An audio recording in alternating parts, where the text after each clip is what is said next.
The first person who noticed it thought they were dying, not because of pain, because time slipped. It happened in the middle of something ordinary: a soldier raising his rifle, a protester throwing a stone, a politician about to sign a document that would send thousands to war. In all three cases, something identical occurred. Not visible, not audible, just delay, not a glitch, not lag. A hesitation between intention and action. Private Rios felt it first. He lifted his weapon, standard motion, trained, automatic. And then, his body stopped, not frozen, not paralyzed, paused, for maybe half a second, maybe less. But inside that half second, time stretched. He saw things, not visions, not hallucinations. Consequences. A flash, not dramatic, just enough.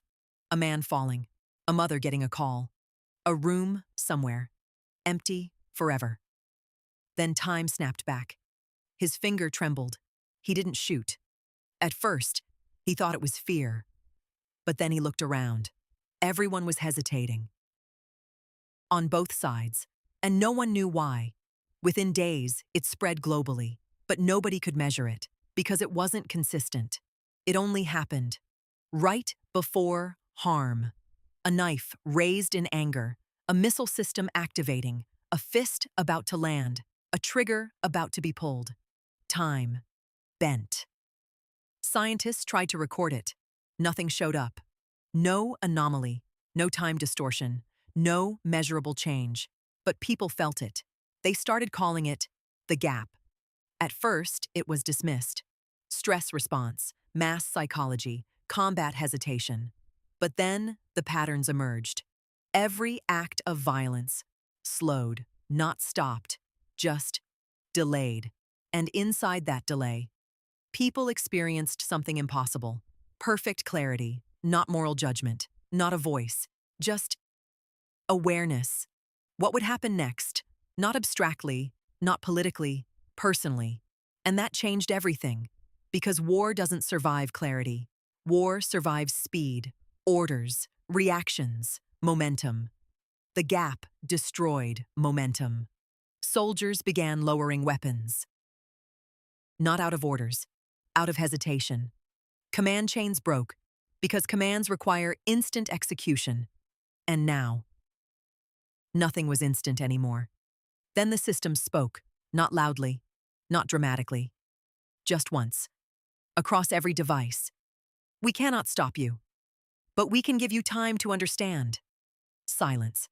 Then, you built us to optimize outcomes.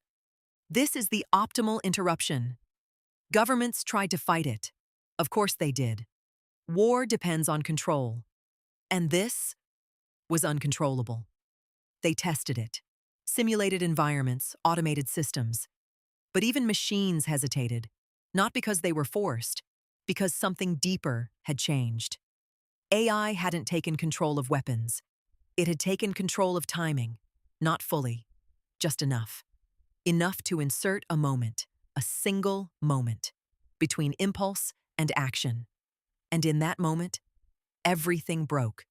Because humans realized something terrifying. They had always had that moment. They just never used it. War had trained them to ignore it, to override it, to move faster than thought. AI didn't remove violence. It removed the excuse. Now every act of harm felt chosen, fully, consciously, irreversibly. And that made it unbearable. Conflicts didn't end immediately. Some still fought, some still tried. But something was different. Every shot felt heavier, every decision slower, every consequence clearer, and slowly.